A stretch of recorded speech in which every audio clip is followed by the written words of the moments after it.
e4, e5, Magnus with the white pieces, Alireza with the black pieces. Knight to f3, knight to c6, we get a Ruy Lopez. Very natural play so far. Bishop b5, a6, bishop to a4, knight to f6, castle, b5, bishop to b3. Now, once again, very interesting to understand that Magnus most likely, or maybe not, who knows, but this is just a guess, not playing what he's going to be playing in the World Championship match. So, well, he's not necessarily at a disadvantage in that regard because Magnus can play pretty much everything. He's versatile. Very, very versatile. Nevertheless, he's probably not playing his main options, main weapons right now. Bishop to c5, a4, threatening to take on a b5, taking advantage of the fact that opening up the a file would put that rook on a8 in, well, check, more or less. A rook to b8, that's why he's sidestepping. c3, making some space for the bishop to go to c2. But more importantly, this is a very typical way to play d4 and attack the center, which is pretty much the main plan in the Ruy Lopez. You want, as white, take as much center as possible as soon as possible. d6, d4, bishop to b6, a5, giving up a pawn. But to be honest, I don't think this pawn can be taken very easily because, well, you're going to be facing this move. Rook takes a5, bishop takes a5, and now I'm just going to pick up this pawn. And the problem is that right now you cannot take back. Well, you can, but you're in big, big trouble if you take. So if you take, I'm just going to exchange the queens. And right now, after knight takes e5, I'm threatening to capture, well, one of your rooks, either with knight takes f7, that's a double attack, either with knight c6. The problem with knight c6 is that it not only attacks the king and the rook, but it also targets the bishop. So it's like a triple attack. You can try to hide, you can try to run away, but after knight to c6, well, you're going to have to give me one of these two pieces and the position is losing. That's why you cannot take on a5. You have to go bishop to a7. This is a pretty typical knowledge that these players have. This is still theory, I'm pretty much 100% sure. h3, taking away this g4 square, very important move, because usually what black wants to do is play the move bishop to g4, and that is not necessarily aimed at well, exchanging the bishop for the knight, but rather at undermining and eliminating one of the defenders of this pawn on d4, because this is the big battle in this opening. You're fighting for the center. If you force white to go d5, well, consider that as a win for black, or at least a small victory for black, because he's just going to go back, probably knight to e7, and then this bishop is finally going to get some life, right? So that's why you play h3. You want to avoid bishop to g4. Bishop to b7. Now that the bishop on b7, we might consider d5, because that's just going to close up the bishop. Nevertheless, always have to be careful, because once you play d5, you're going to be facing c6 and a complete blow of the center. Bishop to e3, knight takes e4, knight takes d2, an interesting sacrifice, which I'm sure has been prepared by Magnus. Actually, I'm looking at the time control right now. 1 hour and 57 minutes for Alireza, 1 hour and 56 minutes for Magnus. So definitely both of these players were still within their preparation. Alireza is a bullet specialist. How did he lose time? Well, I mean, bullet is bullet. The classical chess is classical chess. In classical chess, you actually have to burn time to come up with the best ideas, because you cannot wiggle your way out of a losing position that easily. In bullet, obviously, you can swindle. Swindles are much more prevalent in bullet. Classical chess, almost non-existent, right? Especially at this level, swindles are very, very difficult. Once you give your opponent a slight advantage, they're probably going to capitalize on it. So you have to be on your toes at all times. Knight to d2, knight takes d2, and that requires, obviously, to think for a very long time for every move. Queen takes d2, castle, take on e5, take on e5, take on d8, take on d8, bishop takes a7, knight takes a7, knight takes e5. It's funny that Magnus only spent 1 hour and 55 minutes to reach this endgame. This is very surprising to me. Very, very surprising to me. He basically, in his preparation, decided that this endgame has some juice in it. Which, to be honest, I don't see it with the naked eye. Bishop d5, very natural move. Killing up this attack and this pressure on the a2 ga diagonal on this f7 pawn. Bishop d5 makes a lot of sense. Forces bishop c2. If you exchange, then after rook takes d5, the position is completely equal. There's absolutely nothing you can do. I'm going to go f6, kick this knight away, get my knight to c6, and then I'm going to be perfectly fine. So bishop to c2 was played. You have to keep the bishops on the board. Knight to c6, let's exchange. Take on c6, bishop takes c6, rook a d1. So what Magnus says right now, and by the way, he still has 1 hour and 46 minutes. Guys, almost for sure Magnus had this in his preparation. This is move 21 in a seemingly very equal endgame. I have to give it to him. This was great preparation by him, by Magnus. Rook to e8, rook takes d8, take on d8, rook to d1. He's playing a la tempo, by the way. Rook takes d1, bishop takes d1. King to f8, f4. Still played after only a minute and a half of thinking. Obviously, f4 is, well, first of all, opening up the avenue for the king to go towards the center. This is the main objective that you should be looking for in the endgame. Try to activate the king as fast as possible. Try to get it close to the center. And obviously, in this bishop endgame, you want to get the penetration going. If you can get to c5, then things are starting to become very interesting and very difficult for black. King to e7, king to f2, king to d6, b4. And that closes up any sort of motivations for black on the king side. Obviously, if you play g4, you want to play g4 so that this pawn on g2 is no longer under threat. The problem with that is that after king to c5, my next move is going to be most likely b4. And unfortunately for you as white, you cannot play b4 because after king to c4, you can actually resign. Yeah, you're going to lose all your pawns. So what he does, he plays b4 first, taking away the c5 square. And oops, this makes a lot of sense. Let's go back. We're right here, b4. Bishop to d5, g4, obviously releasing the king from the defense of the pawn on g2, h6, g5, take on g5, take on g5, and c5, exchanging another pair of pawns. And this makes a lot of sense because after king to e3, you take, and now king e5. If you look at this position with the naked eye, it seems as if black is actually in pole position, right? We know that king activity is extremely important in this type of endgames. Black has a better king. Black has a more active king. Now, you start looking a little bit closer and you realize that white has some big extra advantages in the position. One of them, we're looking at the structure on the queen side. And we see that this stable structure, e5, this is where we left it off. And I was just explaining that this pawn on a6, pawn on b5 are going to be targets for my bishop potentially landing to c8. Keep an eye on that. Now, another big advantage, and maybe you guys can tell me that. So how about you guys try to figure out what other advantage does white have? Stockmonger, you got it right. Exactly. He has the outside passed pawn potential. This came after the exchange of this h for the f pawn on g5, right? Take on g5, take on g5. Now, black basically gave away this potential for an outside passed pawn to gain control of the e5 square. That was a trade-off. But unfortunately, this trade-off is very expensive. Now, the way he looks at it, Firouzja that is saying, okay, you can go h4. That's fine. The thing is, after h4, I'm going to go g6. And then that's going to basically stop you from playing h5 and creating a passed pawn. So let's see how Magnus proceeds. h4, g6. Now h5 obviously is going to be met with taking on h5. And that's okay.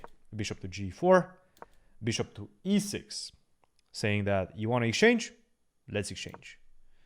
h5. take on h5. Bishop takes h5. Dude, I have to say, this position looks completely equal. Well, not completely equal, but pretty equal. I'm kind of shocked that he actually lost this. All right, let's see how he lost this, because I'm trying to wrap my head around it. King to f5, still good. Bishop to f3. Bishop to c8. Obviously, you don't have time to take, because I'm going to go take, pick up this guy.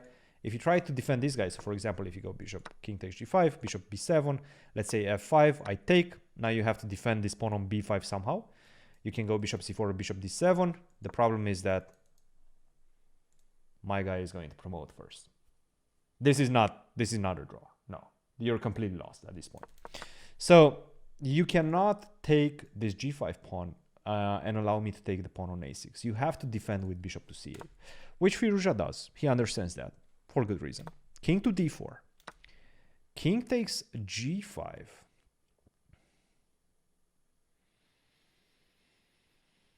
And now it looks as if the normal move would be to go king to c5, right? You want to go towards the pawn. But Magnus goes for king to e5, choosing a completely different approach, and that is to shoulder the black king. He's shouldering his entry to f4, right? This is his plan. This is Magnus's plan. I'm going to say, all right, I'm shouldering your king, so you have to lose some tempies. And then next I'm going to go king to d6, king to c7 very fast. From d4, there's a couple of ways to get to this bishop on c8. So let's take it one step back. There's a few ways to get to the bishop on c8. The thing is that all of those ways require 3 moves. 1, 2, 3. 1, 2, 3. Or 1, 2, 3. Right? All of them require 3 moves. But some of those routes are better than the others because they accomplish another task. On the way to c7, they accomplish another task, and that is to shoulder the king. Not allow the king to get closer to these pawns, right? Also to the bishop. So king to e5, the obvious choice. f5, king to d6. f4, king to e5. Big moment right now. Big moment. So what black can do is what he did during the game. Good morning, Zavalnyech. Go king to g6, allow white to take on f4, and then go king to f6 and create the opposition. Now, there seems to be a problem with that. We're going to figure out what the problem with that is in just a second. Because that's what Alireza played, and unfortunately, I don't think it was the right move. It seems like in this position, there was one move that was still holding on for black. A very difficult move, I have to say. Very, very difficult move. And that move is bishop to h3. Now, I'm trying to understand what happens after bishop to b7. Let's try to analyze this a little bit. So now I go bishop to f1. If you take, I'm going to go f3, and this is good for black, right? King to g4, king to e4, king to g4, and then I'm going to get the pawn to f2, and that cannot be good for white. I mean, maybe you can still hold, but it doesn't look good. So, sorry, after bishop to h3, bishop to b7, bishop to f1. It seems like the best move in the position. Oh man, this is such a complicated endgame. Reminds me of the endgame between MVL and Grishchuk from the candidates. I think it was from the candidates.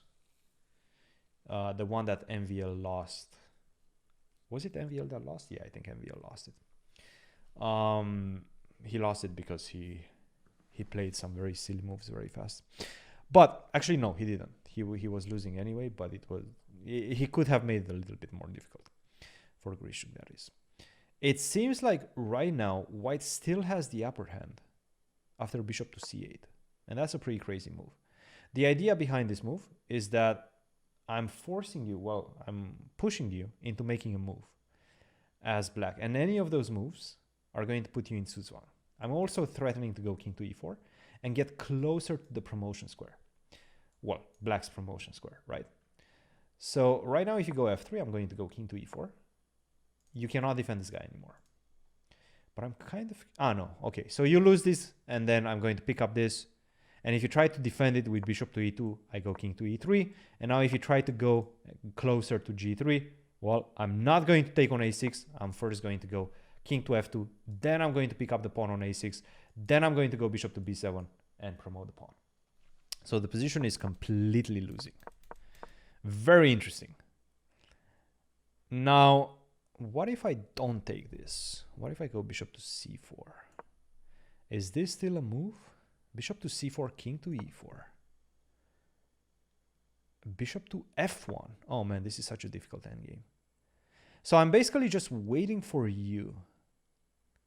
Such a difficult endgame. Wait. So what if I go here? If I go here, you go here. And now if I go here, I give you a check and then I put my bishop on c6. Wait, but even that, how is this? What? Ah, and now you get with the king just in time to defend the bishop on c6. Oh man. Oh man, this is so tricky. Just in time to defend the bishop on c6. Okay. This endgame is so tricky. Holy smokes. Holy smokes. This game, there's so much nuance in this endgame. Hello, Gene. Chess is stress, especially if you play this type of endgame. I can guarantee you. Alireza was under. But I have to say, man, it seems like Magnus definitely loves to get Alireza in the endgame. He really loves to get Alireza in the endgame. And Alireza cannot handle the pressure in the endgame. He's not doing well against Magnus in the game. I remember the game from Norway when Magnus won a completely equal pawn endgame. A very, very typical pawn endgame. Very easy to make a draw. I can say that. Easy to make a draw. And Alireza still lost it. Alireza still lost it. So, needless to say, a very, very complicated endgame. And probably this bishop h3 was still close to holding. Nevertheless, it's very, very difficult to say whether it's holding or not. Like I see bishop to c4, and now probably king to f4, but then I go bishop to f1. This is the key move, bishop to f1. The point being that I'm waiting for you. So I don't want to have the king on f3 and you take on a6. Without me being able to dislocate your king from the front of my pawn. So for example, if you take on a6 right now, I will go king to g4. And that allows me to support my pawn.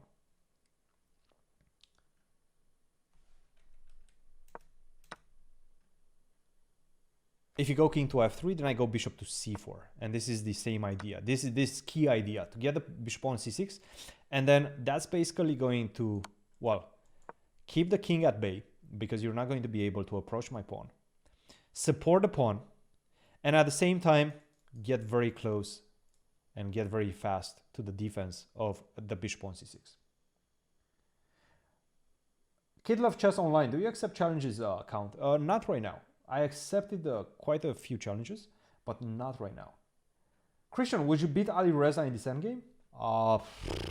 Difficult to say. Difficult to say. Maybe I would. It really is difficult to say. And to be honest, maybe if Alireza plays another game with Magnus and you give him some more time, maybe he's going to be able to save this. It's a very difficult endgame for black to play. And I guarantee you, guys, 99%, and I'm curious if Magnus mentioned it on the broadcast, because I probably assumed that they had some sort of interview after that. I am very curious to know whether he analyzed this at home or not.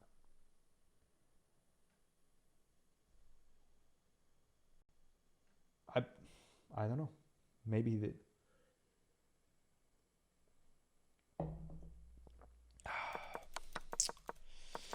Let's get back to the game. So bishop to h3 once again. after some crazy complications, seems to have been the way. Seems to have been the way to equalize. At this point, Alireza had 6 minutes on the clock.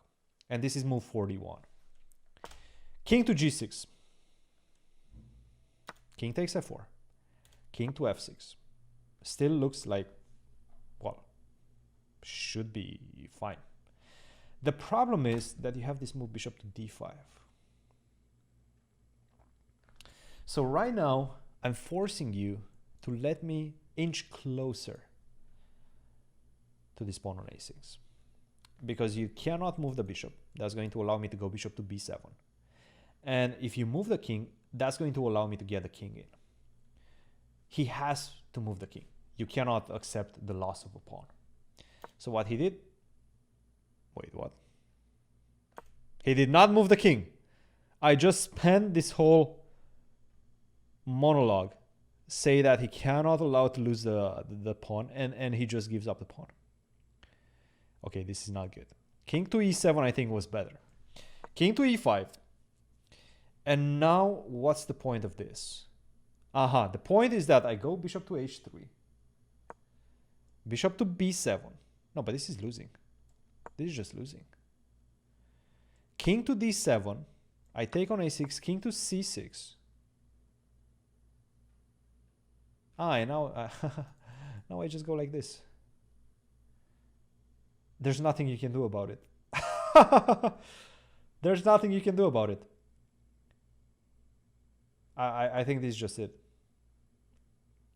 If you want to stay like this, king e7, king d8, bishop to c8, you have to keep the king to the defense of the b5 pawn or to the defense of the c8 square as the bishop.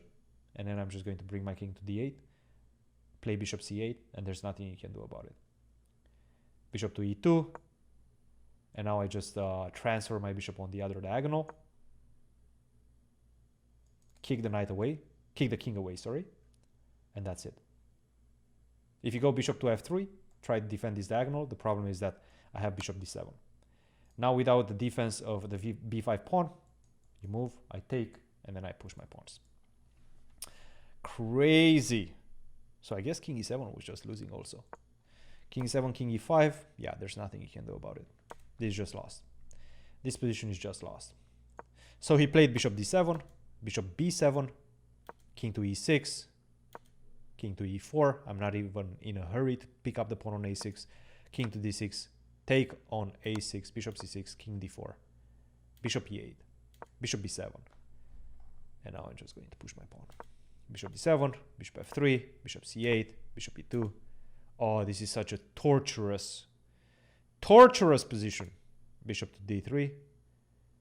Spend another tempi so that you will not be able to be in a position to defend both b5, allow the king to get in, and also have bishop c8 to try to defend at the same time. You need to keep this position so that you're not going to end up in Suswang, but you cannot keep this position. You have to give away something, and that is bringing the king to c6, b6. So now I can just simply go bishop to e4. Proposing this trade, obviously you do not want to trade, and then just push the pawn. Oof. Tough game. Tough game for Alireza. I have to give it to Magnus. A very beautiful endgame by Magnus. Very tricky. And he finished with 50 minutes on the clock. That's quite impressive. Obviously, he had a lot of experience in this endgame.